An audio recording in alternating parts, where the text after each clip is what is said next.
Welcome to This Week in Money. I'm Jim Goddard.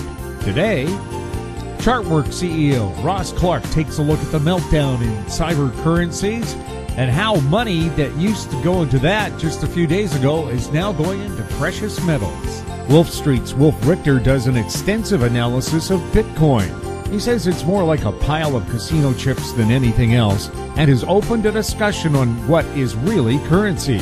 He also takes a look at how national real estate stats won't help you find out what's really happening. The Corbett reports. James Corbett tells us about the latest corporate scandal to rock Japan.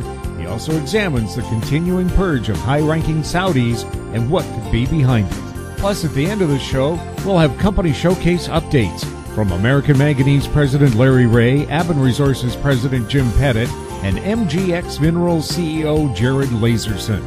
We'll talk to Ross Clark right after this.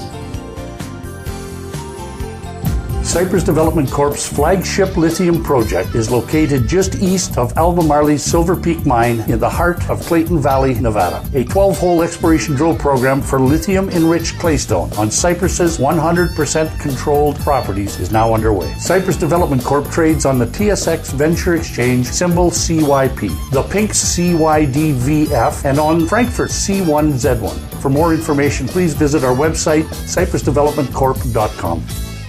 Glance Technologies owns and operates GlancePay, a disruptive mobile payment technology now live in 16 cities in Canada and about to launch in the US. With revenues up 664% in the last quarter, Glance Technologies has the potential to be a worldwide leader in an industry projected to grow to $1.3 trillion in 3 years. Glance Technologies stock symbols are GLNFF in the US and GET in Canada. Find out more at glancepay.com. Welcome to This Week in Money, the source for market opinions. Here is Jim Goddard. My guest is Ross Clark. He's the CEO of Chartworks. Welcome to the show, Ross, and Merry Christmas and happy. And the same to you, Jim, and to all the listeners out there, a Merry Christmas. So, if you're holding on to Bitcoin, maybe you got bit by the smell of tulips? Yeah, you'd like to turn back the clock a week, probably, or maybe even just to Monday's opening. You know, we're just about, well, all the high flyers, and we should say this because a lot of the blockchain Bitcoin items really peaked out the better part of a month or so ago, but the real tight ones, Bitcoin itself, the GBTC, Riot, BTL, they've had a pretty big run into last Friday and then Monday's opening. But since then, I mean, there isn't anything of size that didn't give back somewhere between 40 and 60% of its value from the Monday opening. And this, you know, we've looked at this off and on over the months. We've had a couple of good bubble tops that have produced minor corrections, but this is really the big one. The weekly signals that we've got on things such as GBTC and Bitcoin, type of signal that you see very infrequently. I look at what's called a sequential. We need 9 consecutive weeks of positive action, and then we do a countdown from there for another 13 with a group of rules on it, and Monday's opening was the culmination of that point. And then on top of that, the hourly and daily charts were there. So this is very, very much like the top of, you know, you remember back when we were looking at 3D printing, Triple D, a few years ago in 2014 when it blew off. Same style of that, same style as Shanghai, and same style as a year ago on Canopy, the wheat stock here in Canada. So does this become, you know, the ultimate top, or do we now just go through a reaccumulation phase here? Time will tell on that one, but the chicken scratchers that are here right now would suggest that the initial break as of Friday appears to be behind us, and we can now, if you thought we were having volatility going into the highs, you'll be probably seeing even greater day-by-day volatility for the next month or so. Now, is this one of those warnings where we said, it's very volatile if you get into it now because it's so popular? I mean, once anything starts to be the conversation at the latest cocktail party, it's usually the wrong time to get into that investment. Oh, yeah. That's the time when you want to be, you're raising cash, you're reducing positions if you've got them. If you're thinking about getting in, you need to wait for the big hard breaks. And, that's what we did have on Thursday and Friday. Enough of a break to make it maybe a buy and hold, but with a very, very small amount of money, I would say. If truly this whole blockchain idea is going to work out over time, you'll see this thing develop with, as I say, probably a good consolidation range. You get an opportunity to get in as things quieten down. It becomes more stable. And, with the various exchanges, the CBOE, then the Chicago Mercantile, and now the NYSE talking about, we have two good products out there in futures, but now additional exchanges looking at it. It's becoming, a sell and use type of story for traders. For investors, the hard enough breaks are probably worth taking a look at. But, as I say, keep the dollars small because, the volatility is probably more than the average investor would be willing to look at. And, and if we see what's happened here, in terms of the alternatives, this had been an alternative investment for people from the gold and silver market that they used to look at. And as things became excessive a week or so ago on the Bitcoin area, and now we've imploded, you're seeing life come back to precious metals. And the previous 2 weeks, we saw the open interest and the commitment of traders numbers on gold and silver come off very, very significantly. The number of new short sellers in the silver market in the previous 2 weeks had expanded significantly to levels we hadn't seen in the better part of a couple of years. And as it's now turning the corner to the upside, we're seeing what you do want to have in the early stages of the next run up in precious metals. A week ago, we put out a letter to subscribers pointing this out, looking for action to the upside for at least 1 to maybe 2 months. And this last week looked like it was a pretty good start to the move. So it really was true money that normally would have gone into gold and silver, hit Bitcoin and the other cryptocurrencies, and now has come back? I think so. Now, percentage-wise, the amount of money that was into blockchain and the amount of money that's been in gold, it's very small relative to total investment dollars that are out there. But the type of individual who would typically look for explosive alternative markets, where they had been big players in 2001 to 2011 in the gold and silver markets, the type of action we've seen in the Bitcoin blockchain area for the last year and a half, it has attracted the same style of traders, not so much investors, I would say, but at least from a trading perspective. So as the one area has run its course, the money will start to flow elsewhere. As they say, there's always a bull market somewhere. And in this case, I think it will, the volatility in precious metals, will probably start to pick up a little bit more. It's been extremely quiet for the last year or so, just as we've had a minor rally and then eroded down again. But I think you'll see volatility start to pick up on the upside there, as we go into a consolidation and less of a trending phase in the blockchain sector. Ross, have a great Christmas, and I hope you and the grandkids have a great time. Yes, and all the best to you and yours. My guest has been Ross Clark, CEO of Chartworks. You can contact him at ross.clark@chartworks.ca. Coming up, Wolf Richter next on This Week in Money. Always consult your investment professional before making any investment decision. Hi, I'm Douglas Mason, President and CEO of Magnum Gold Corp. Inc., MGI on the TSX Venture Exchange. A 2015 drill program on the LH property intersected high-grade gold, including 16.9 meters of 13.58 grams and 11 meters of 20.66 grams per ton gold. A follow-up drill program is planned to further evaluate previously identified subsurface high-grade gold mineralization. Please visit our website at magnumgoldcorp.com.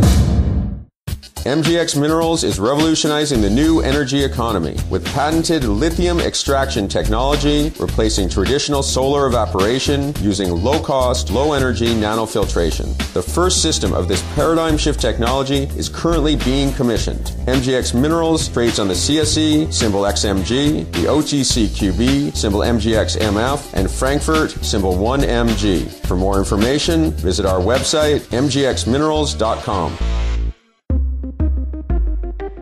Hi, I'm Douglas Mason, President and CEO of Rainy Mountain Royalty Corp., RMO, on the TSX Venture Exchange. Rainy Mountain's Brunswick property is located in the Rideout Shear Zone in Ontario, with grab samples running as high as 32 grams per ton gold.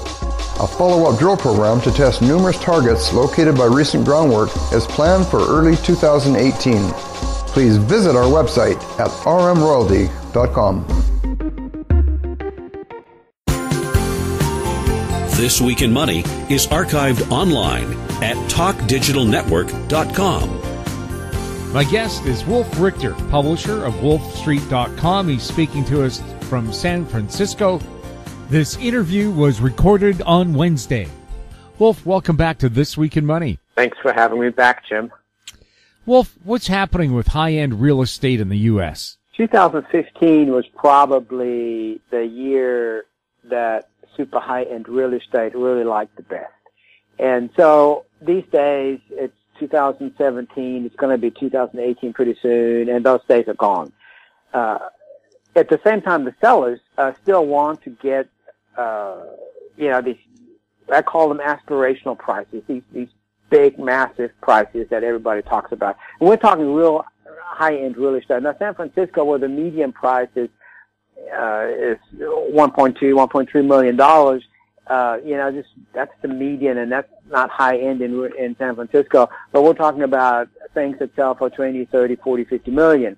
And in that arena, prices have, asking prices have continued to rise, and transaction prices have sort of not followed. And so what people are doing, what sellers are doing, is they put a unit on the market for, say, $40 million, and it's on the market for 3 months, 4 months, and it doesn't even get any interest, and then they pull it off, and then 3-4 months later, half a year later, they put it back on the market for 10% less, and then it doesn't sell, and then they put it back on the market, and they ratchet the price down, the asking price, and at some point, it's going to sell, and that may be 2 years later. And at that point, it may sell 30 or 40% off the original asking price. And so what you'll see in the media a lot of times is an article that says so-and-so sold the unit at 30% off or 40% off. And that's not really reflective of the market. It means that the asking price was way out of whack with reality in the market. And that finally, when there was a willing and able buyer, and the seller agreed to the deal, they were making a market deal. And that market deal was much later than originally planned, and it was much lower, and then that's the market price. And it's very difficult to say, on these high-priced units where the market is, because there's not that many sales. And the units spend a long time on the market. There's a unit on the market here where I live in San Francisco, just down the street, and they took an apartment building, the typical San Francisco apartment building with 3 stories and 3 apartments in it. So each apartment has 1 floor, and they made a single-family home out of it. And they're trying to get a huge amount of money out of it. And this just came on the market in October last year for the first time. And they've cut the price and pulled the unit off. And they cut the price, pulled the unit off again. And they've mailed out things. I'm getting the mailers, So you see this thing going on. It still hasn't sold. It's been on the market for a year and 3 months or something like that, and it still hasn't sold. It's not on the market right now. They're going to put it back on for the spring selling season, I think. and at an even lower price. And that is very typical. That means right now in this market, the aspirational asking prices that used to fly in 2015, they aren't flying anymore. So I don't know what it says about the market overall, except that among the people that shop for those kinds of units, and that may not be somebody who wants to live in it. A lot of these apartments, these things are condos. They're bought by foreign investors or by oligarchs or by whoever that need a place in New York or in San Francisco or in Miami, and they want to get some money offshore from wherever they are, and so they're doing this, and so they may not actually live in those places. So I don't know what impact that has on the overall market. It shows that there's a cooling off at the very top. That the craziness sort of is deflating out of it. It's very hard to say that prices are dropping. They may not be dropping. There's so few sales. It's really hard to judge. But at the same time, these aspirational asking prices are not working anymore. And so, this is just a sense of reality setting in, I would say. When real estate prices drop, do the published numbers tend to mask the severity of the drop? The national numbers, for sure, hide more than they reveal. Real estate is so local. And so when in some cities, there's a big boom in real estate prices, and in other cities, there may be a downturn in real estate prices, and the overall average may be flat or slightly up. You really have no clue what's happening in the market. You think, okay, that's kind of fine, but in some markets there's no liquidity, you have trouble selling, things are really bad. In other markets, it's fairly hot. And so the national numbers don't really depict what's going on in the markets locally. In the local markets, the numbers are a little bit more revealing. At the same time, you don't really have a city like San Francisco has somewhere between 200 and 400, 500 sales a month. So it doesn't take a lot of transactions to move the market one way or the other. And it could be that at the high end of the market, things are stalling, but at the lower end, things are still going well. And it averages out in the numbers that we're looking at. So you can't really see the detail.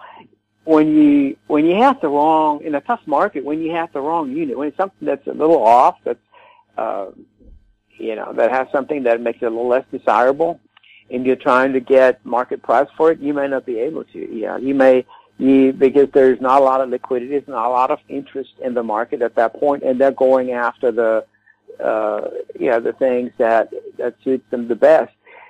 In a hot market, anything sells, but in a market that is cooling off, it's very difficult to sell some units, and it may be that you will have to cut your price by a whole lot. So for that individual unit, the price cuts may be fairly significant, and at that point, the seller might not sell. And, so the unit gets pulled off the market, and unless the seller defaults on the mortgage and the bank takes the unit, that unit just disappears from the market, and until waiting for better days. So the numbers that we're looking at, and everybody's got their own. We look at median prices here in the United States a lot. In Canada, you have the benchmark prices, which are based on formulas. There's also some median prices available. Average prices are really easily influenced by some very large sales at the top end. We also have the price indices that are based on sales pairs. You have them in Canada. We have them in the U.S., but ours is the Case-Shiller Index. In Canada, it's the Terranet House Price Index.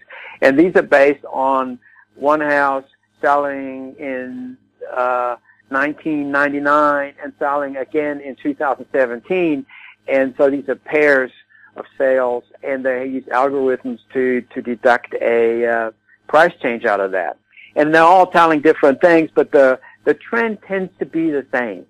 So these indices, I think, that will give you the trend. So local indices, so for your city, when you look at several indices, the median price, the benchmark price, and maybe the Terranet price, it will it will tell you whether prices are moving up or moving down in general terms. But exactly what percentage they're moving up or down, that is really hard to determine. And they will vary. Those indices will vary in the percentages, and they don't give the same picture. That's why we like to look at all three of them usually, because each one tells the same story from a slightly different angle. And so I don't know if they're systematically understating the price declines. I know that they're averaging them out, and that they're also averaging out some of the spikes that we're seeing locally. So the extremes are sort of ironed out. You'll see, I think you'll see the correct direction, but you may not really have an accurate idea of the magnitude of those price changes.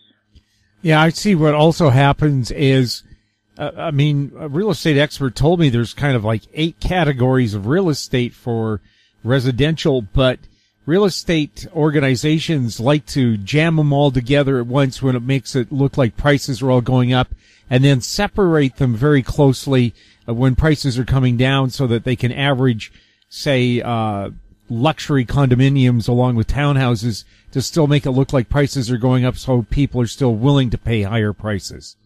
Yeah, the industry numbers you have to always be leery about. Not all numbers come from the real estate industry, and median prices are pretty well established. So, that's true. But once you start cutting it into slices, and you're looking at different price levels, and it's easier to play games. If you look at the overall median price, it is what it is. At the same time, we had the situation in San Francisco in October where about 40, close to 40 very expensive houses sold, and it's a spike in luxury sales. And that's not unusual for October. We've had this phenomenon before. For whatever reason, they tend to cluster in the month of October. And because there were so many of them, compared to the rest of the units that sold, it really moved the median price of, especially of houses, not of condos. Condos actually went down in October price-wise from a year ago. But for houses, they just spiked because of those 40 houses that sold. And so when you average it out for the month of October, overall, the median price moved up. For condos, it moved down. And for these 40 houses, they may, in terms of sales pairs, they may have not risen in price, but because there were so many super luxury sales, it moves the overall median price up. And that is a risk with median prices that you have to be aware of. Average prices are worse in that respect. It's easy to, if you start looking at categories and subcategories and at neighborhoods and so forth, it's easy, I think, to play some games with it. But in terms of the overall prices, the accuracy is very limited. It doesn't give you a complete picture. The way I like to look at it is just as a direction. And even then, if it's up 1% or down 1%, it's too close to call. It's essentially flat. So if you're up 10%, that's a clear indication of direction. If you're down, 10% or 5%, that's a clear indication too. But these 1.5% moves, I think it's too close to call. We'll have more with Wolf Richter next on This Week in Money. Aben Resources Limited is a gold exploration company with significant projects in British Columbia, Saskatchewan, and the Yukon. Trading on the TSX Venture Exchange, symbol ABN, and the pink symbol ABN.V. Surrounded by world-class gold deposits and mines, Aben's 23,000 hectares Forest Kerr Gold Project is located in the heart of the Golden Triangle in northwestern BC. For more information, visit us at abenresources.com. I'm Larry Ray, President and CEO of American Manganese, Inc., listed on the TSX Venture, ticker symbol AMY, AMY, with proprietary patents in the U.S., China, and South Africa. Our focus is on recycling lithium-ion batteries for electric vehicles. China recently legislated the responsibility for recycling onto their electric vehicle manufacturers and importers. For more information, please visit AmericanManganeseInc.com or phone me, Larry Ray, at 778-574-4444. Arctic Star Exploration, operated by a team of proven mine finders, is focused on diamonds in Finland and the Northwest Territories of Canada. A work program is planned for our Finland property that contains diamond-bearing kimberlite. Arctic Star trades on the TSX Venture Exchange, symbol ADD, and the Frankfurt Exchange, symbol 82A1. Please visit our website at arcticstar.ca or call us at 604-689-1799. This Week in Money is archived online at talkdigitalnetwork.com. Welcome back to This Week in Money. I'm Jim Goddard. We're speaking with Wolf Richter, publisher of wolfstreet.com. He's speaking to us from San Francisco. Wolf, have you been wrapped up in cryptocurrency mania around Bitcoin? Yeah, this is one of the most fascinating things to watch, in effect, for many reasons. Number one, it has stimulated a national discussion as to what money is, what currency is. People, it's called a cryptocurrency, and people like to call it a currency. But what similarities does it have to currency? Can it be used as a currency? And so that's one aspect of it. The other aspect of it is just the gambling aspect of it. People are betting on it. And it doesn't matter whether it's a usable currency for them or not. It's just a bet that it will go up. And, there are all kinds of other cryptocurrencies out there. There are over 1,000 now. And some of them get pushed to the top. They all trade maniacally now. You can buy Bitcoin futures, buy and sell Bitcoin futures. You can, so Bitcoin has entered the derivatives market. Prices are such that now the market cap of all those cryptocurrencies combined is close to $500 billion, US dollars, which is some significant amount of money when you think about it. It's gotten large enough to where central banks are worrying about the financial stability if something happens to these valuations. $500 billion, when that goes down by 50% or more, it will evaporate $200-300 billion. And so that is, and they will cause all kinds of problems if people borrow to buy these currencies. And that's happening. So people are using their credit cards and they're getting they're borrowing money against their home, etc., to buy these cryptocurrencies. And now it becomes a leveraged bet, which is a lot more sensitive to price fluctuations because people will have to sell or dump their cryptocurrency if they fall below a certain point, or they'll default on their loans, and so it'll reverberate through the financial systems, and central banks that are worried about the stability of the banks, they're starting to catch on to that, and they're a little worried about it. This has come out in a number of discussions at the central bank level. Janet Yellen has talked about it. Pretty much all central bank governors have now mentioned it, and they're keeping an eye on it. They're not super worried about it yet, but you can tell that they're looking at this. So this is a mania that now has reached proportions where, where the financial stability or the stability of the financial system could be at risk if something happens. And I think it's fascinating to watch, but it's also fascinating to see and to read all the things that are being written about it in support of these crazy valuations. And things go up thousands of percent in practically no time, and there'll be logically sounding discussions as to why that makes sense and why that's not a bubble, why that's just based on fundamentals or whatever. And, you read these things and there's a religious fervor behind it. There's an energized community behind these things. And it's just a fascinating phenomenon. I think it is, much more, enthusiastic in a sense than during the dot-com bubble. I mean, these are people that, they practically use religious terms to describe what they're betting on, and for an outsider, you just scratch your head and you think, well, this doesn't make sense, So, and you look at the valuations, they jump up and down by 20% within hours.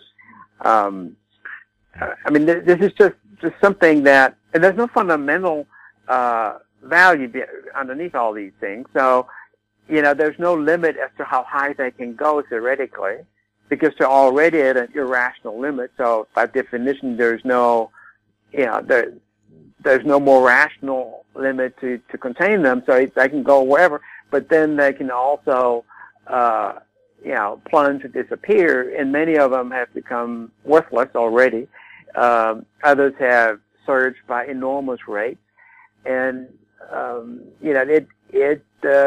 think it's one of the most fascinating phenomenon that I've ever seen in my years of watching financial situations. It's an all-encompassing deal. Now, everybody's talking about it. The media is full of it. I've done a little article on that with screenshots of how often Bitcoin was mentioned and on the front pages of various newspapers. And it's amazing. A lot of the financial newspapers on that day, when I took the screenshots, had Bitcoin on it in 3, 4, or 5, or even 10 articles on the front page. So, this mania has completely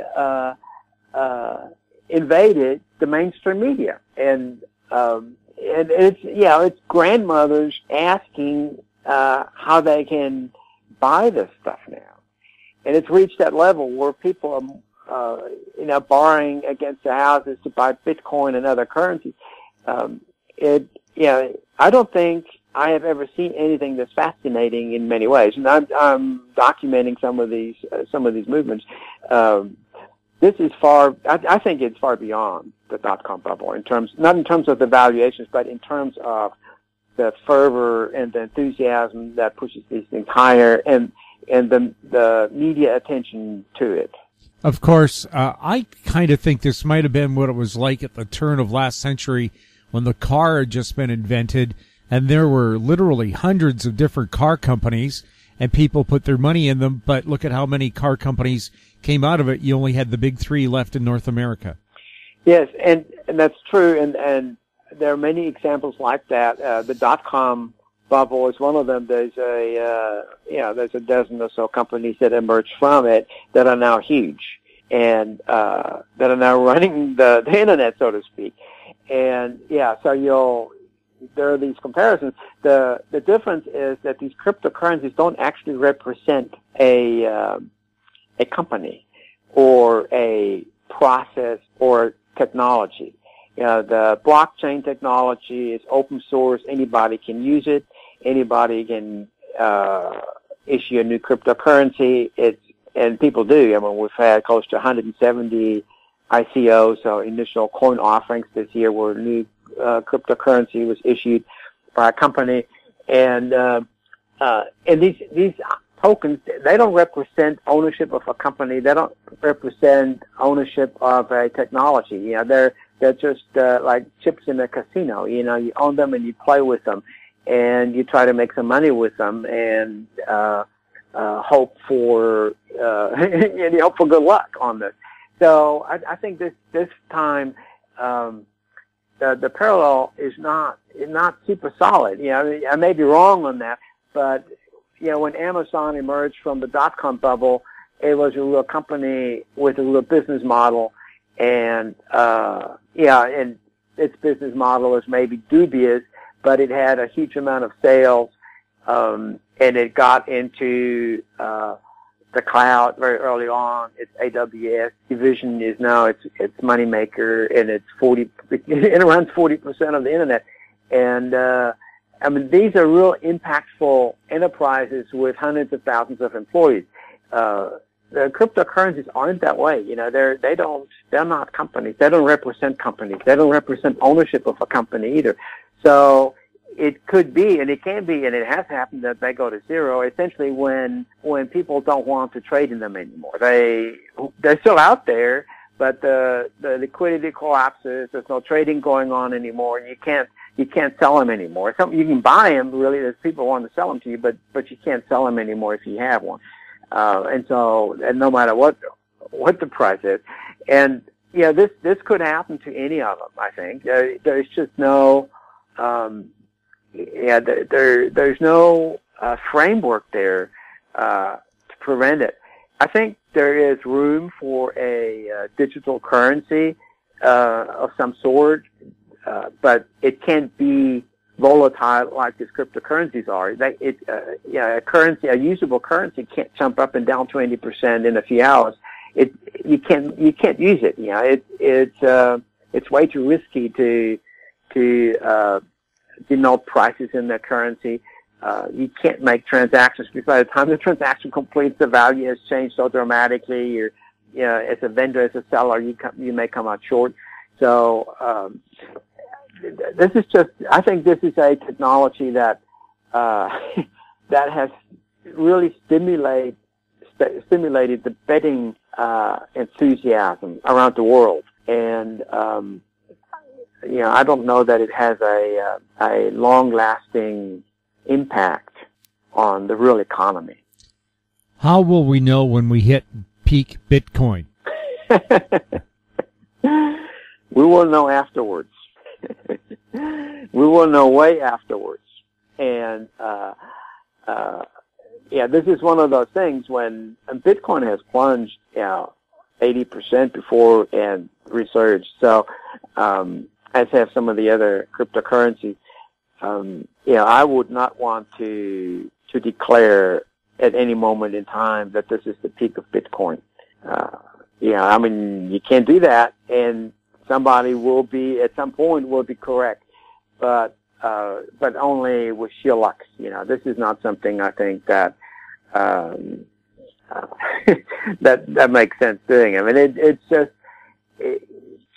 I just can't imagine trying to say today this is the peak. It's not going to go any further. There's no fundamentals involved. There's no framework there.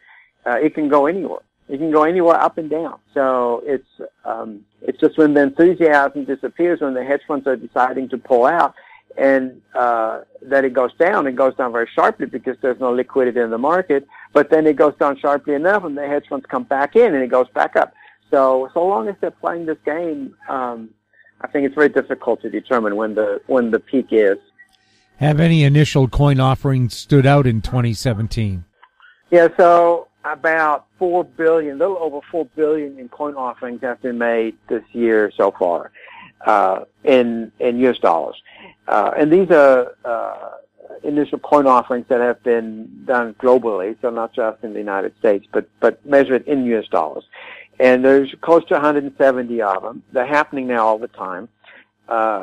This $4 billion is up from like 225 million last year.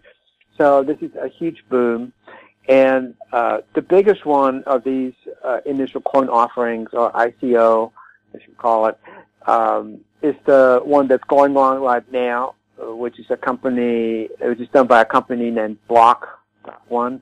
And the token that they're selling is EOS, and they have raised so far $700 million, and the company has said that they're going to raise over $1 billion. This thing started some time ago, and this ICO will continue through sometime next year. Now, in the purchase agreement that you sign when you buy into this ICO, there's a paragraph that clearly states that these EOS tokens don't convey any kind of rights, uses, or purposes, or attributes, functionalities, etc.,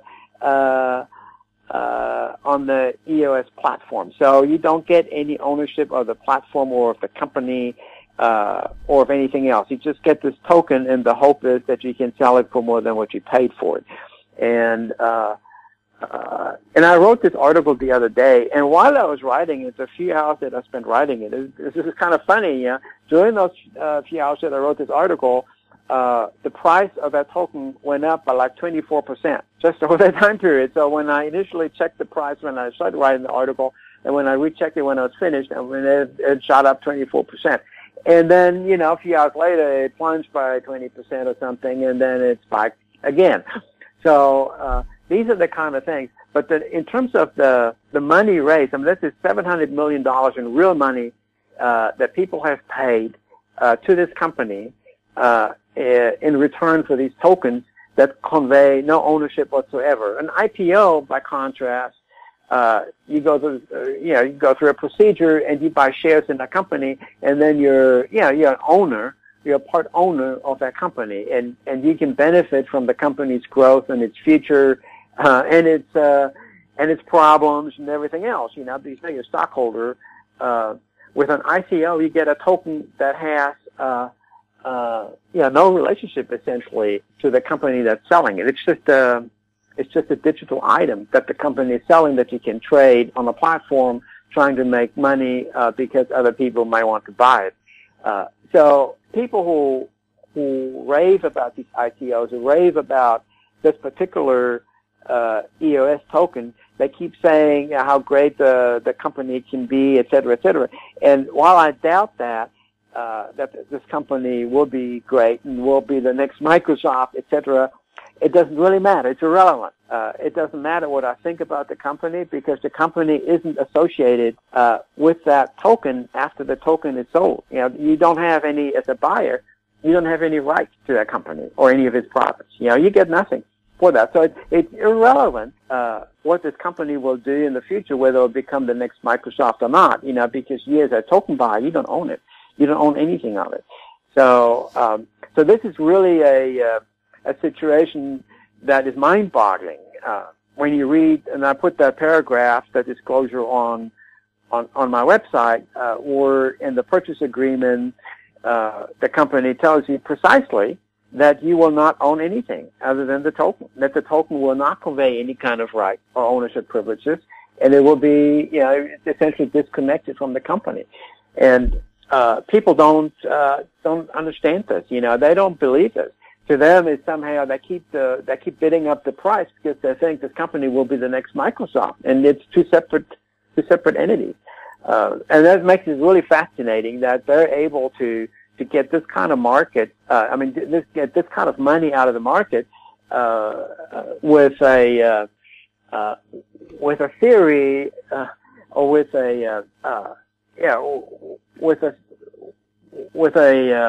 token that's really. It's just a digital entity and doesn't represent anything. It's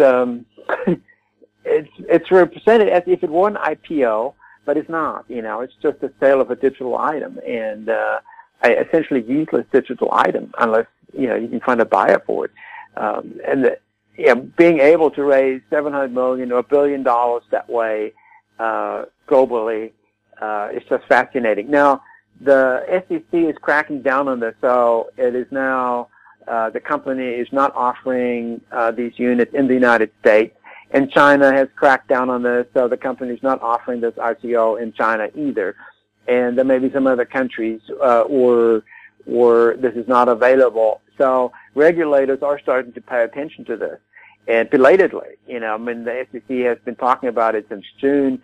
Now getting more seriously. They stopped an ICO the other day. This could be a potentially serious issue. That doesn't mean that if it gets stopped in the United States and China, that there won't be any more ICOs. This is a global thing.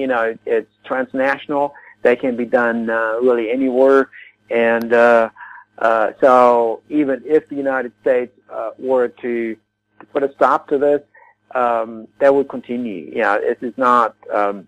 These ICOs are not limited by national borders. What do you see ahead for the U.S. dollar?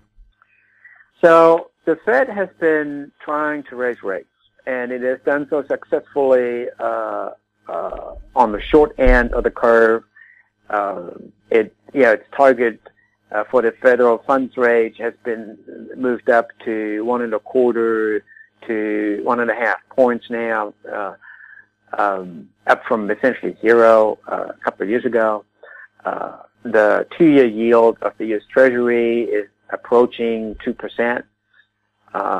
And so on the short end of the curve, the Fed has been very able to move up United States Treasury yields. On the long end of the curve, the 10-year yield actually came down, and over the first 11 months of this year. Now, just last few days, it started jumping, and it's now at 2.5%, which is a lot higher than it was just a few days ago. And so there was, for a long time, we've been lamenting or worrying about the flattening yield curve, which means that the interest rates on securities with shorter maturities approach the yields of longer dated maturities. So a 2-year yield would be very close to a 10-year yield. And that's the situation we had, where they were starting to approach each other. And that's a flattening yield curve that can be very dangerous. It's associated with a recession. Now it's steepening. So when the Fed is raising rates, and it's unwinding its QE, so it's essentially lowering its balance sheet. So it's not selling, but it's allowing treasuries and mortgage-backed securities to mature and roll off its balance sheet, and it's lowered the balance off that balance sheet, and which means it takes liquidity out of the market. So this has the impact essentially of making fixed income investments denominated in dollars more attractive, because it brings yields up and it makes them more attractive compared to, say, European yields, and which are the German 10-year yield is still just barely above zero. It's come up too recently, but it's very low. So if you have the choice between investing in a German 10-year bond or in a Treasury bond for 10 years, and you get many times more yield out of the U.S., why not switch some of your investments over there? So this has made dollar investments more attractive. Now, currency trading is a gigantic market, and foreign investors or any investors investing transnationally long-term in bonds, it's minuscule compared to the volume of currency trade. So I don't really like to connect. I try not to make this connection too tight between investor interest in transnational assets versus changes in currency pairs. I think the currency trading mechanisms are kind of separated from the investment decisions that big investors make. So if somebody buys, or if U.S. Treasuries become more attractive and foreign investors start buying them by the tens of billions at the same time on the same day, there are many trillions of dollars traded in the foreign exchange market. I don't think that has too much impact. So it's really more impacted by the attitude of currency traders. What do they think the dollar will do in the future? And the dollar has had a hard time this year. It was expected to go up because the Fed was raising interest rates. It did the opposite, like long-term yields, like a lot of things. They didn't follow the script, and they just didn't get the memo. And they did the opposite. So the dollar actually declined for a long time, and this year, and it's been the first 11 months of the year were terrible for the dollar, and that was against that logic. But currency traders don't follow that logic. So I don't I don't see any weakness in the dollar going forward, actually. I think the 11 months that we had this year that were really bad for the dollar sort of blew that out, and I think the dollar might look pretty strong next year. Is the Trump tax plan likely to ignite the U.S. economy? It dramatically changes the housing market in the United States. And I think it's much underappreciated of really how dramatic this is. It essentially guts a large part of the government incentives for home ownership.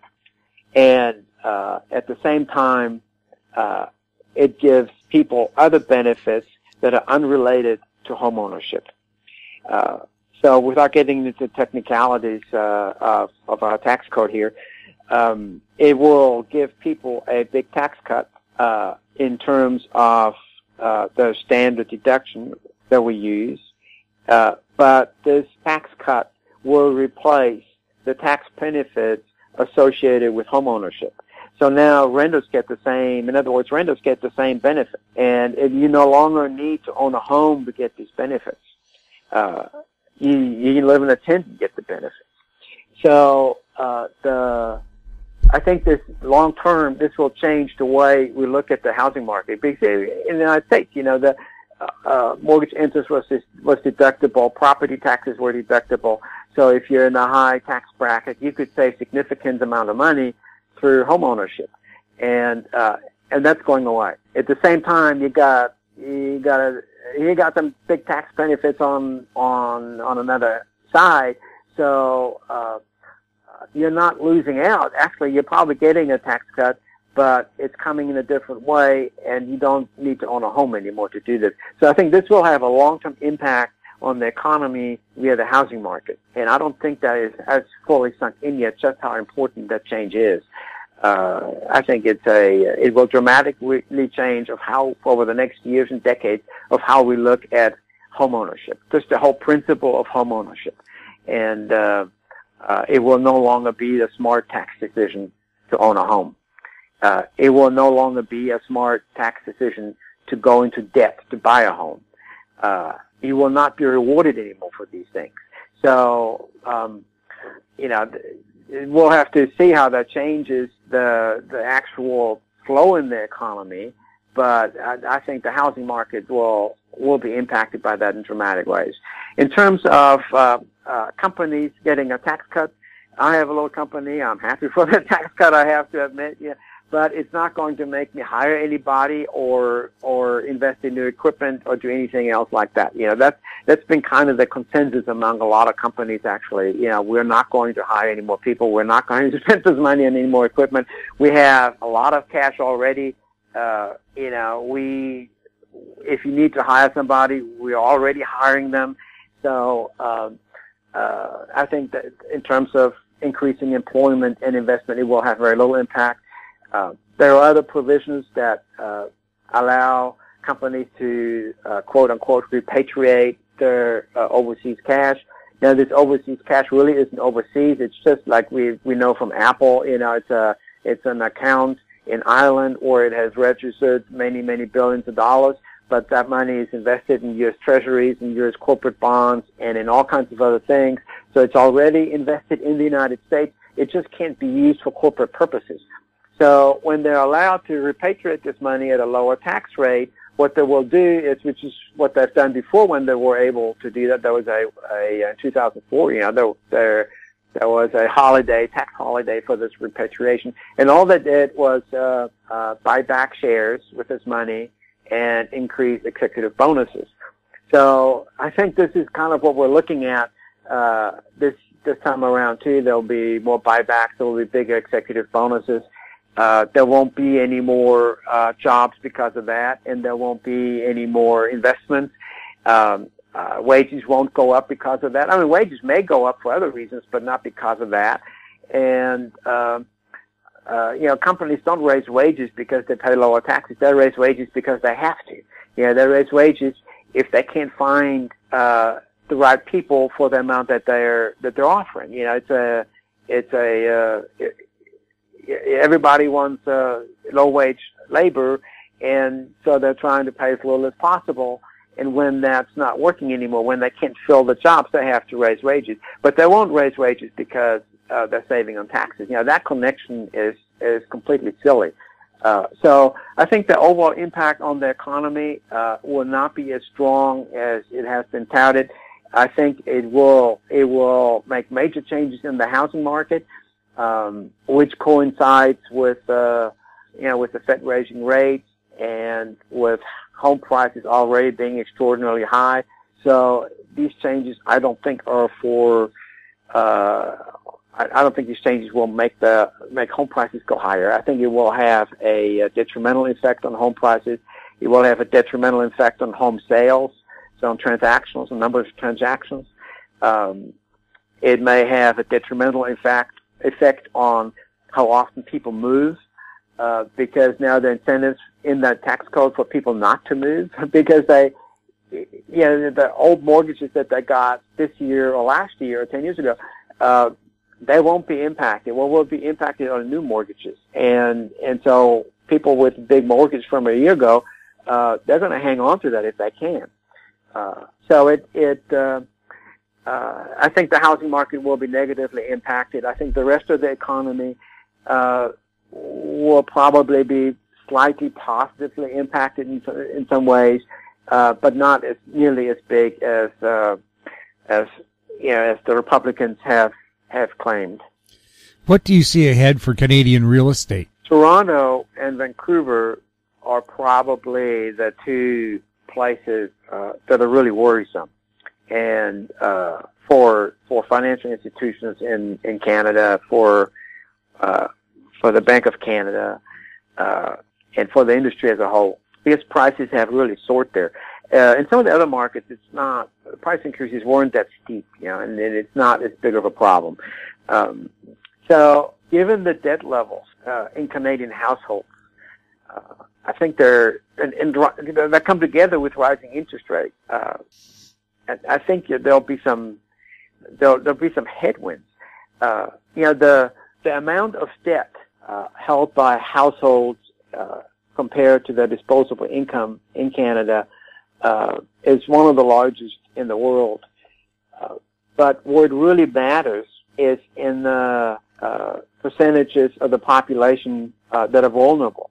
So, and Statistics Canada came out with this report just last week, where they divided that into quintiles. So the lower 20%, the household debt to disposable income ratio was over 300%, 330-some%. That is huge. For overall in Canada, it's 173%, which is also one of the highest in the world. But when you look at the lower sections of the income spectrum, it is extraordinarily high, 330%. In the second and third quintile, so the 20 to 40%, 40 to 60% range, that was near 200%. So this is 60% of the households that have an average debt to income ratio of 200% or higher. And these are the most vulnerable. A big part of the mortgages are taken out in the second and third quintile. And these are people whose disposable income to debt ratio now is around 200%. So, when you have a housing crisis, it's not because everybody defaults on the mortgage. It's because 5% or 10% of the people default on the mortgage. When you have a 10% default rate, you have a major crisis on your hands. That's kind of where we were in the United States. So it's not the top 50% or the top 80% we're worried about. It's the bottom 20%. And that's where the problems usually happen. And the overall national averages are, they're high, but they're extraordinary for, in the lower quintiles. So any interest rate increase could push and in Canada, a lot of the mortgages are variable rate mortgages, so that, the monthly payment will go up when the interest rates go up. And suddenly many of these households may not be able to make the monthly payment anymore. Now, employment is strong in Canada right now, and so if these people don't lose their jobs, maybe they can, they can get through this. But if they lose their job for even a month or two, or if they get a pay cut or whatever, they're very likely to encounter real problems. And that's what happened in the United States. It's not just that mortgages can sour on their own. It's that it combines with a recession where people are losing their jobs. And, so I think the housing market is very stretched in Canada, and the lower 60% of the on the income ratio, on the income spectrum, the households there are very stretched, extraordinarily stretched, and that's where you have to look for problems. That's where they will occur, and I would be worried too.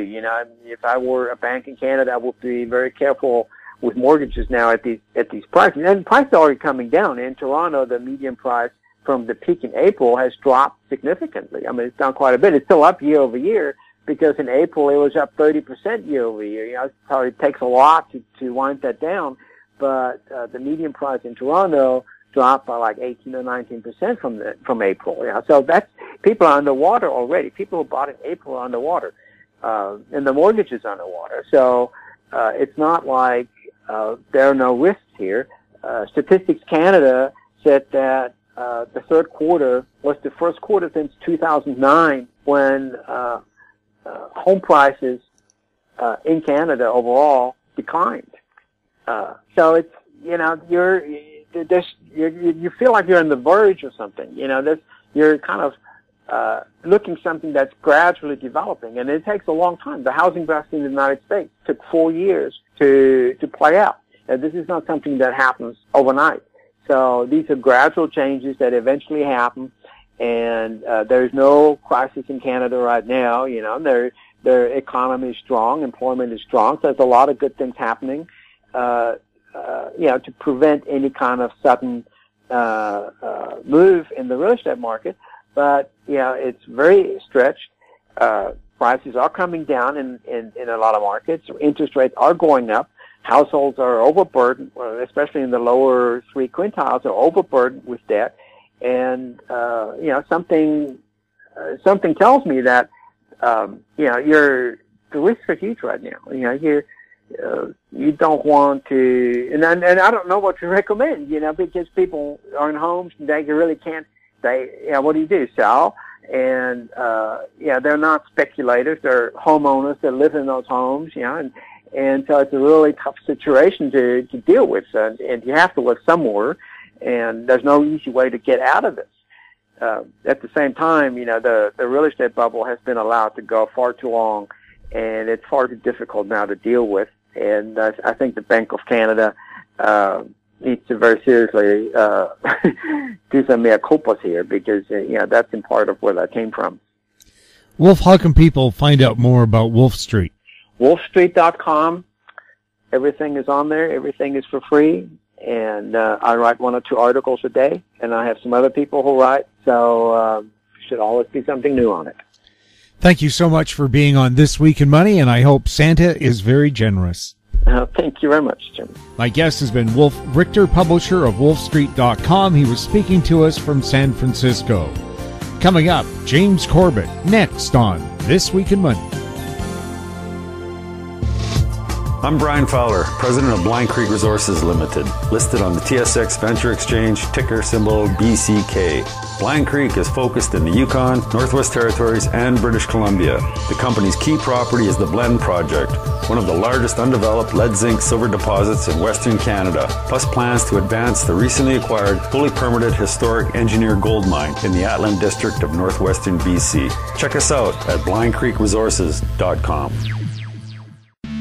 I'm Greg Johnston, CEO of Carl Data Solutions, an industrial Internet of Things company that provides big data solutions for monitoring critical infrastructure. Carl Data offers machine learning and predictive analytics features through our cloud-based applications to deliver key asset-saving operational insights from massive amounts of data. Carl Data trades on the CSE, symbol CRL, and the pink symbol CDTAF. For more details on Carl Data, please visit carlsolutions.com.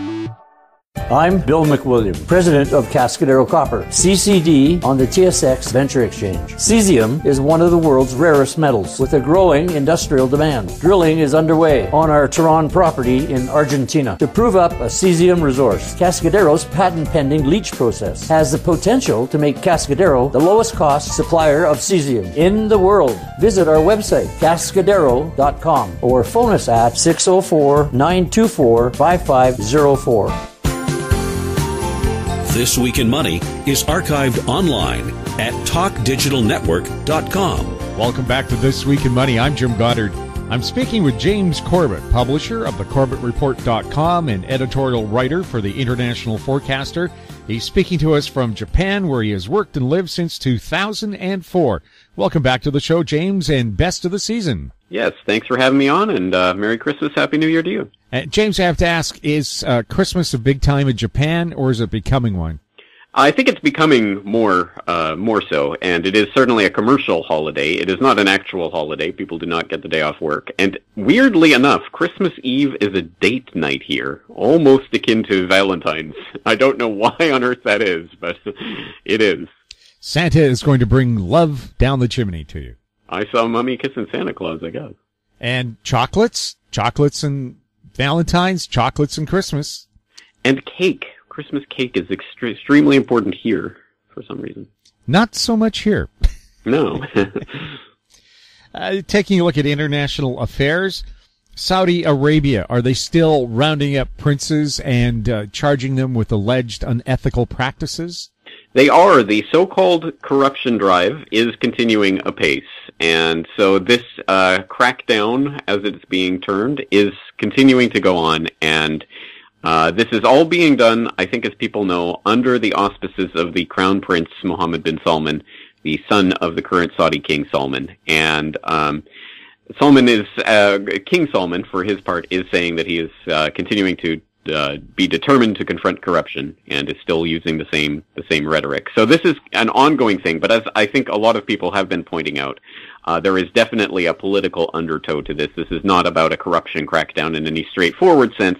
This is about consolidation of power of the Crown Prince Mohammed bin Salman. I've heard that it's more of an extortion thing where people who've been arrested have handed over 70-80% of their wealth in exchange for being released.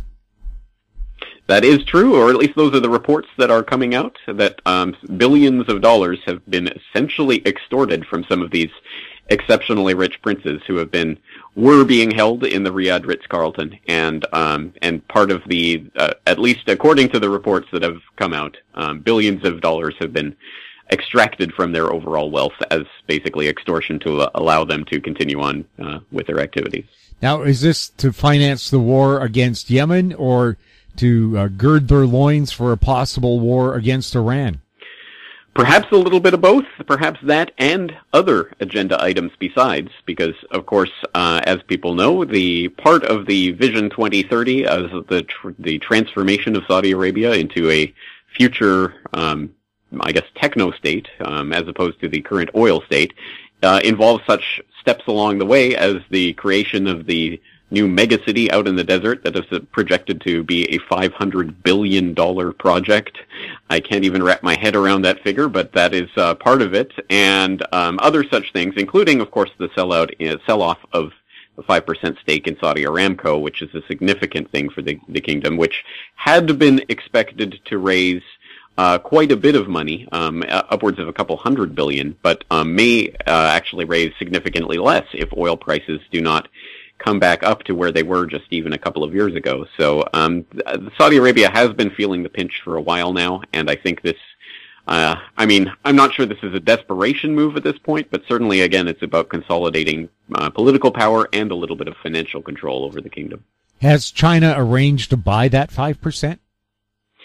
The reports, at least the latest reports that I saw, Reuters had an exclusive back in October that China had offered, or at least two Chinese state-owned oil companies had offered to outright buy the 5% stake in Aramco rather than having Aramco listed on the public stock exchange, as far as we know, is still the current plan for 2018. But two Chinese state-owned oil companies have outright offered to buy the 5% stake. As far as I know, I have no idea where the negotiations are in that or how seriously that is being taken, but at any rate, the offer is on the table. Well, as we know, Saudi Arabia and China have the most transparent governments in the world.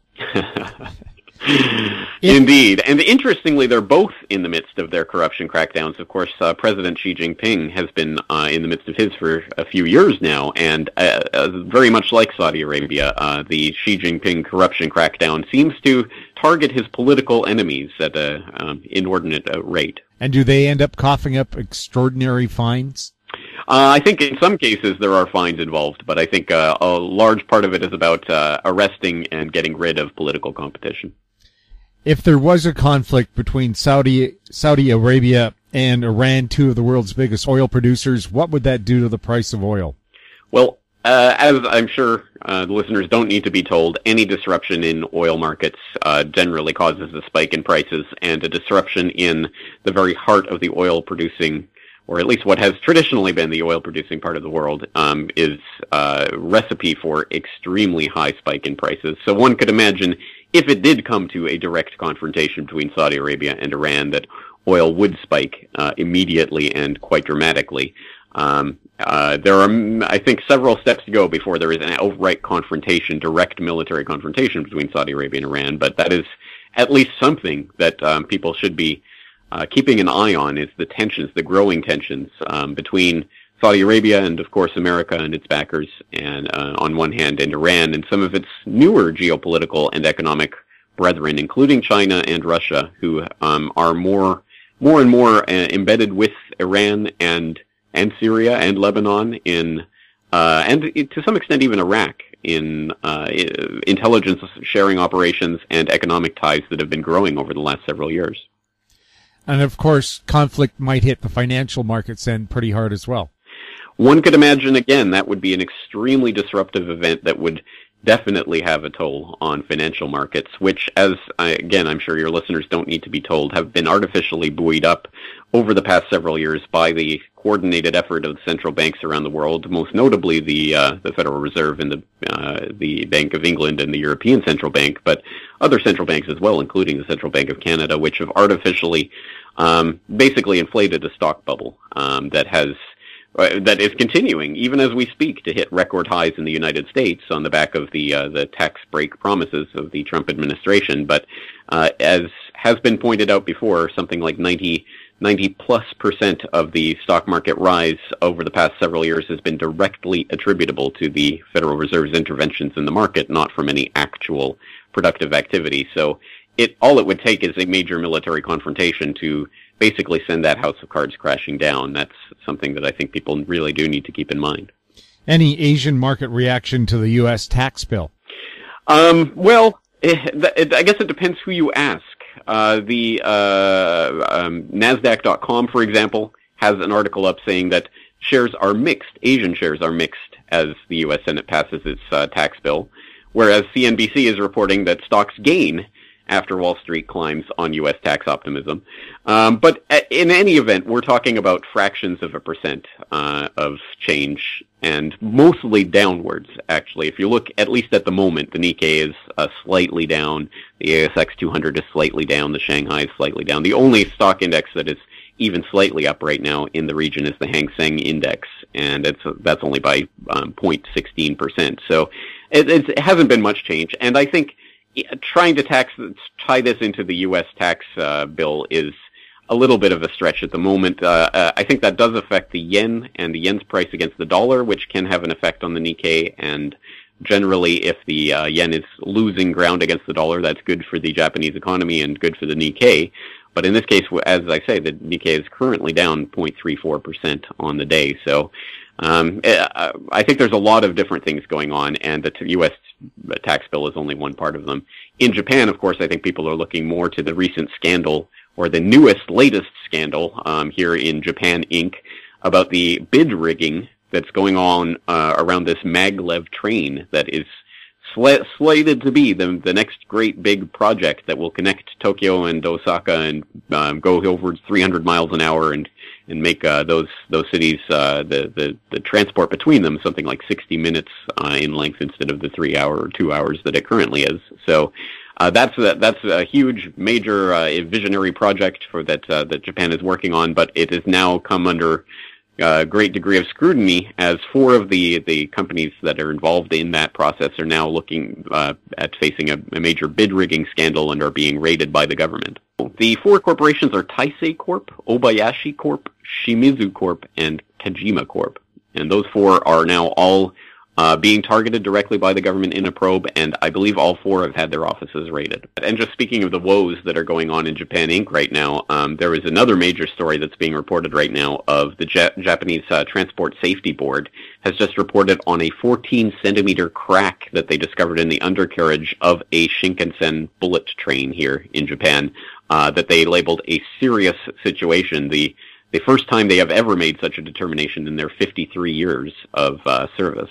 So that is roiling people a bit right now, and is just another sign that I think there are cracks appearing literally in the facade of Japan Inc. at the moment. I've heard or saw a headline in South Korea where they're considering a mob robot drone attack on the leader of North Korea. Have you heard anything about that? I haven't heard of that plan specifically, but it, wow. Well, I think I would hope, at any rate, that is just propaganda of some sort at this point, that this isn't a serious military option, because, of course, the idea that even if there was a successful decapitation strike against the head of the North Korean government, the idea that would solve the North Korean problem is, I think, fanciful thinking at best, and cataclysmic thinking at worst, because of course that would not necessarily decapitate the North Korean military or its ability to strike back at South Korea nuclear style at most, and at least with conventional forces that are already hardwired in, and they have all of those munitions ready, and they have a plan to storm over the DMZ, they have tunnels. The North Koreans are able to inflict a lot of pain on South Korea very quickly, even in the event of some sort of drone strike against the Kim family. So I would not take that seriously. I hope it is not being planned seriously as a major military option. I don't think there is a military answer that's going to come to this North Korean crisis. James, how can people find out more about the Corbett Report? People can go to the Corbett Report. That's corbettreport.com, CORBETT report.com, and I have thousands and thousands of hours of free audio and video media and articles up there for your perusal and edification. James, Merry Christmas, and have a great New Year. Merry Christmas to you. My guest has been James Corbett, publisher of the CorbettReport.com. He was speaking to us from Japan, where he has worked and lived since 2004. And that wraps up our show for this week. We'd like to thank our guests, Ross Clark, Wolf Richter, and James Corbett. And thank you for listening. If you have any questions for the show, you can email us at info@howstreet.com. Now stand by for company showcase updates from American Manganese President Larry Reaugh, Aben Resources CEO Jim Pettit, and MGX Minerals CEO Jared Lazerson. I'm Jim Goddard. Have a great Christmas, everyone. We'll be back next week with more This Week in Money. Comments made on This Week in Money are an expression of opinion only and should not be construed in any manner whatsoever as recommendations to buy or sell any financial instrument at any time.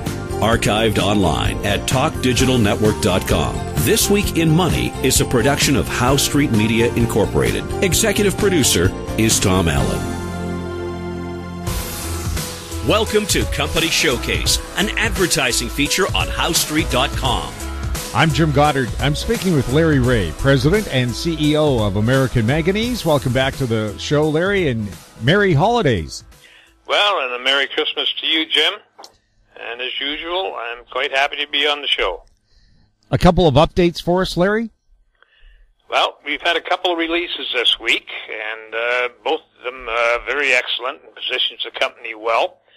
Certainly talking about the pilot plant and importantly the new IP that we're going to be spending some money on, and that's going to be prior to building the pilot plant, and there's a reason for that. That information will help us streamline the overall process and eliminate byproduct production, and should reduce equipment requirements. So that's crucial to the pilot plant. But we will be certainly developing new patents out of our process, and as we move along, we can see other things that are coming up, like the recycling of graphite. And if we're going to disassemble a battery cell, we're going to get all the foils out, which is the copper and the aluminum, aluminum, which contains the aluminum contains the cathode, and the copper contains the graphite, the anode. So we may as well work a method to get every last squeal out of the pig on this. So that's what we're planning to do. And that release went out on Wednesday morning. And on Thursday morning, another release went out regarding some changes that are coming down in the U.S. And that's to do with the critical metals. And they've done a study that shows that the U.S. is dependent on certain critical metals, and we're involved in 4 of those with our recycling program. Those 4 being lithium, cobalt, manganese, and graphite. So that kind of puts us front and center. But interestingly, Trump came out with a statement on Wednesday that he was basically saying that the federal strategy to ensure secure and reliable supplies of critical minerals. And it's an executive order that directs the U.S. Secretary of the Interior, in cooperation with the Secretary of Defense, to prepare a list of critical metals. So that's really important. So it seems like AMY's positioned itself very well to be involved in a lot of areas, not just recycling, but in the critical metals aspect.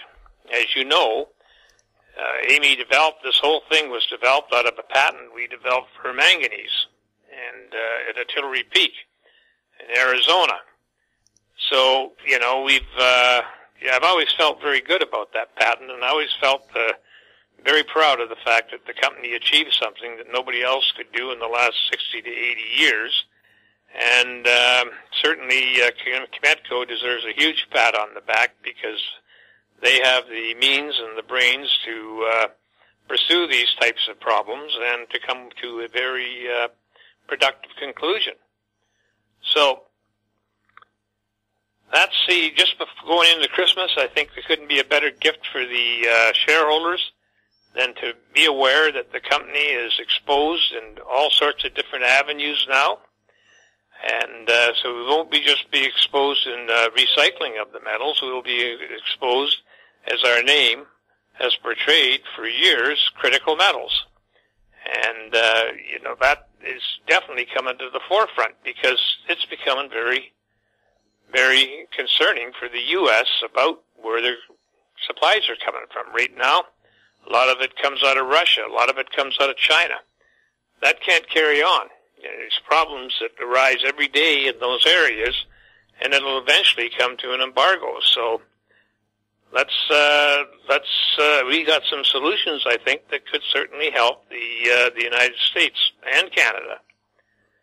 So that's kind of the short versions of the message. And again, I'd like to wish everybody a Merry Christmas and a Happy New Year. And I'll let you know that American Manganese is traded on the TSX Venture Exchange under the symbol AMY. They're traded on the U.S. exchange under the symbol AMYZF. And we're traded on the Frankfurt exchange under the symbol 2AM. And we have now got our number for the Frankfurt exchange, so we'll continue to be listed on the Frankfurt exchange because they changed the rules recently. There's a website out there where you'll find everything pertaining to the recycling and manganese at AmericanManganeseInc.com. They can certainly call me at any time at 778-574-4444, or they can email me at my email address, lreaugh, L-R-E-A-U-G-H @AMYMN.com. Larry, thanks for the update. You're welcome. I've been speaking with Larry Reaugh, President and CEO of American Manganese. I'm Jim Goddard. We were speaking on December 22nd. Comments made on Company Showcase are an expression of opinion only and should not be construed in any manner whatsoever as recommendations to buy or sell any financial instrument at any time. Archived online at HowStreet.com. Company Showcase is a production of How Street Media Incorporated. Welcome to Company Showcase, an advertising feature on HowStreet.com. I'm Jim Goddard. I'm speaking with Jim Pettit, President and CEO of Aben Resources. Welcome back to the show, Jim. Thank you very much. You have a nice update for us on the Justin project in the Yukon. Yes, I do. A lot of people haven't been paying attention to it, but we did a little bit of work up there this summer, spent about $100,000 in field work, trenching, sampling, rock sampling, soil sampling, and more mapping. And we've uncovered something quite intriguing, which we think is another vein system similar to what Golden Predator's looking at. Just they're tied right onto us. And I think, a little bit more work and we're going to zero right in on it. We've got, rock samples, chip samples that run up to, almost 5 grams. We've got, several hundred soil samples in the immediate area, but on one bulk sample we took, it was very impressive. It had, gold and grain, up to 1,300, samples, gold grains, and good 80% of them or more are pristine, which means we're really close to something, and we're in a system that looks very similar to, potentially the 3 aces that Golden Predator's been working on now for a few years. Done a lot of work there, spent tens of millions of dollars. So I think for the future, this bodes really well. This is going to take some work this summer. We've got a big year ahead of us because when you add on drilling in February in Saskatchewan, that's all being set up now, and the only thing we're waiting to hear back is how much we're going to drill, probably 2,500 to 3,000 meters. I've just announced the financing, which I've just increased, and I need it closed in the next few days before New Year's Eve because a lot of it's flow through, and that'll fund the Saskatchewan drilling. And then looking forward to what's going to happen in the Golden Triangle. We're working on a lot of assessment, a lot of our assessing what we did this year, and I think we're going to have a really good season up there. So when you put all 3 of them together, I think we're going to have one heck of a good year. And Jim, you did some work over the summer that perhaps some people didn't pay a lot of attention to? Yeah, I didn't really, it wasn't a big program. It was just, I used a YMET, the YMET program up in the Yukon where they pay back 30% of what we spend. And it was just to keep, very quietly I try to keep pushing that program together. The Justin, it's a really interesting project. It's, we did some drilling back in 2012. We think we've got a very serious intrusion related gold system here. And as you get sort of distal further away from the intrusion, you can see that you get this huge veining systems, hydrothermal vein systems extruding from it. And I personally think that's what Golden Predator's probably looking at. But we've got this big intrusive system there that we drilled. I think what did the news release say? We hit 10 of the holes that we drilled. 2011, 2012, we hit. We're showing it to be real. It just needs more work.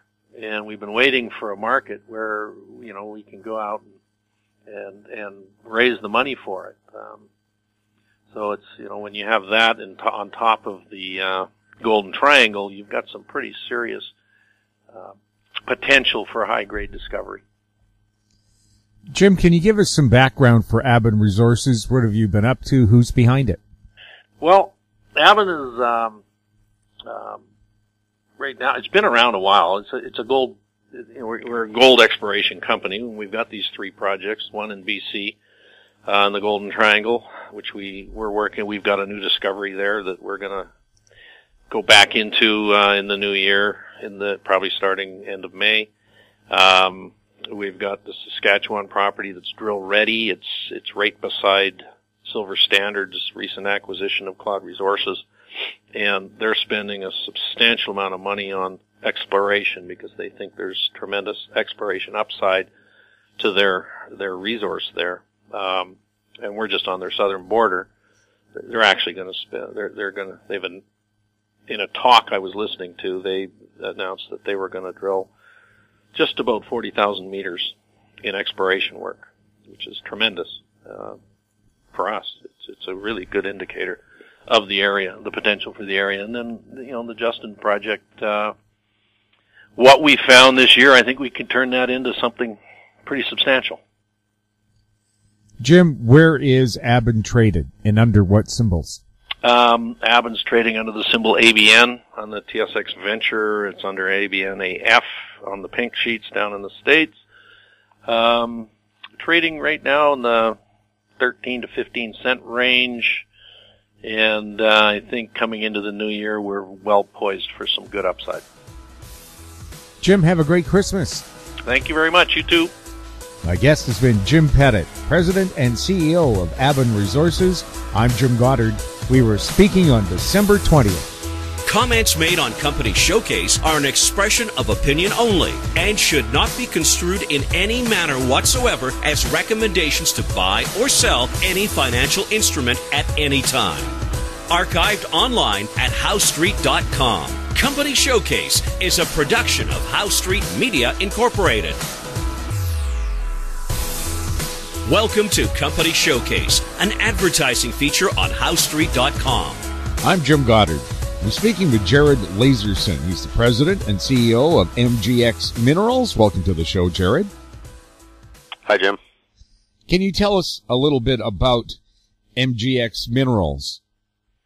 Sure. MGX started out as an industrial mineral company. We developed our first, or an exploration on our first project, magnesium oxide, magnesium project in southeastern British Columbia. That was our listing property when we went public about 4 years ago now. So we have a lot of experience in the industrial minerals space. What's been exciting of late, January of last year, so about a year ago, we successfully extracted lithium from oil wastewater. This was actually from oil sands evaporator blowdown, concentrated wastewater from oil sands SAGD production. This was monumental. It really hadn't been done before, at least to our knowledge. We extracted lithium and then have spent really the last year optimizing, developing, and commercializing I wouldn't say the words first rapid extraction of lithium plant, but certainly the first modular scalable plant. So very low cost, relatively high efficiency in terms of recoveries of salts and lithium. We're now north of 70% recovery of lithium, and magnesium, sodium, calcium are all in the 98, 99% range. So MGX really a kind of combination of resource company, but also to use the fancy word or the word of the day, Cleantech company, a real process-oriented company looking to optimize different resources, whether it's wastewater, oil and gas wastewater, mine tailings, natural lithium brine, extract the minerals at a very low cost, and open up resources that are acquired relatively inexpensively or by joint venture that otherwise kind of sat on the sidelines only because of one factor or another: scale, too high magnesium content, too large environmental footprint to put in, for example, massive solar evaporation ponds, which are traditionally used. So really MGX, real combination, Cleantech resource company. That's essentially where we're at. And the other piece I'd add is that we're very much focused on battery commodities, advanced materials, commodities really of the future that we see that are going to have long runs out into kind of the new energy economy. So that would be the focus on the resource side, energy-oriented commodities, but also a big piece of the company is Cleantech and process technology. Are people looking at MGX as kind of a renewal for the Alberta oil patch? Yes. So a big theme in Alberta the last couple of years certainly has been diversification, but really in Alberta they say energy diversification, not in the common way we think of it, as in not relying on a certain traditional form or fossil fuel form of energy and looking for other sources of energy, but really on the production side, developing other energy or other, it's not technologies, but really industries tied to or in some way allowing for diversification away from oil and gas. We found really the perfect hybrid, which is, and this was a fundamental thought that we came to a year ago when, or 2 years ago really, when our lithium focus started. We first started acquiring mineral assets and mineral claims in Alberta, really covering off producing oil fields. So the concept really in terms of the diversification was to use existing infrastructure, the billions of dollars of existing infrastructure in Alberta, in Texas, Utah, Colorado, Oklahoma, globally, massive infrastructure, some of it underutilized, as in the wells and the fields have kind of gone fallow, so the infrastructure was simply there. That would be the abandoned well side or reutilization or repurposing of wells. But without getting into details, really this fundamental concept, there's massive infrastructure. If we can get lithium out of the wastewater that is being produced by the oil and gas wells anyways, then you just have a double down. You inherently have an energy diversification, ironically, into lithium, the new gasoline of the gasoline of the new energy economy, as Goldman calls it, out of the same well. And we just love this idea. Our shareholders love this idea. Even non-shareholders on the environmental side, everybody loves this idea, although it creates a bit of a quandary when you have the anti-oil and gas fossil fuel people all of a sudden faced with the idea that oil and gas may actually be the larger or the largest lithium producer in the future. But I think that's really the concept. Alberta can move to a lithium production, to a lithium economy, and I mean on the production side, without changing a lot. Really just the water's coming out of the wells anyways, or there's wells that are just sitting there abandoned, unused, into aquifers that are lithium rich. Alberta doesn't have the highest lithium scores, but certainly in terms of water production, it's massive. Really massive. And Alberta oil tends to sell at a discount. So anything to kick up revenue, even a couple of bucks, is a huge difference in the economics of the oil fields themselves. Plus, one last piece is that the technology cleans out the oil and the hydrocarbons in the front end to create a clean brine, during which the minerals are then, or in the brine processing, the minerals are then extracted, including lithium. But the byproduct is actually relatively clean water. So you now actually also have potential of water handling revenue, or offsetting environmental costs of water, which is a really big factor in oil sands, the heavy bitumen content water, that if it doesn't go to tailings, which is in and of itself a potential issue, but a lot of this wastewater has to go to, for example, salt caverns, or not a lot of it, but a portion of it has to go to salt caverns. Other water has to be disposed of at an environmental facility, and then obviously a lot goes to tailings. But the idea also of a double down, produce lithium and other minerals, but also clean the water, and now you've really kind of hit a home run in terms of the in the environmental space, or at least the new energy economy. And I'm just thinking, is in so much of Alberta where the oil is produced, they're very dry areas. In the long run, perhaps that water could even be used for irrigation. Absolutely. We've spent a lot of time traveling around North America, in the Laos Bay, California, other areas where you really have a major issue with water. I think that geologically we tend to find oil in the scrub, in these dry areas in the deserts. Geologically, it just tends to be that way. So repurpose and reuse. Reuse in particular, oil and gas uses a huge amount of water. Drilling in and of itself, refineries. And if you think about it, you're using a huge amount of water drilling. A lot of water is coming up as production water. You're getting some of the minerals out of that water. You're producing clean water, which can then just go right back in drilling. And so what you end up doing, and this is kind of key on the environmental side, but also on the efficiency side, is you start to eliminate a lot of the trucking or having to put in water pipelines. Water pipelines can be relatively efficient, but we all know pipelines take time and are expensive. Trucking, obviously tremendously inefficient to truck water. Water is very, very heavy. It's never going to be worth all that much, even in places of high demand. Nobody's going to ever pay a ton for water, but you will pay a lot for the trucking because you just have to have the water. So you eliminate the trucking, you eliminate a huge portion of the cost. But exactly, I mean, you got it, Jim. It's really reuse and repurpose on the water side. Jared, can you tell us where MGX is traded and under what symbols? Sure. We are on the Canadian Securities Exchange, the CSE, under the symbol XMG. We're in Germany as well, under the symbol 1MG, and in the U.S., on the OTCQB, under MGXMF. And how can people find out more about MGX? Website is best, mgxminerals.com. Jared, thank you so much for this update on your company. Thanks, Jim. Our guest has been Jared Lazerson. He's the president and CEO of MGX Minerals. We were speaking on December 18th. I'm Jim Goddard. Comments made on Company Showcase are an expression of opinion only and should not be construed in any manner whatsoever as recommendations to buy or sell any financial instrument at any time. Archived online at HowStreet.com. Company Showcase is a production of How Street Media Incorporated.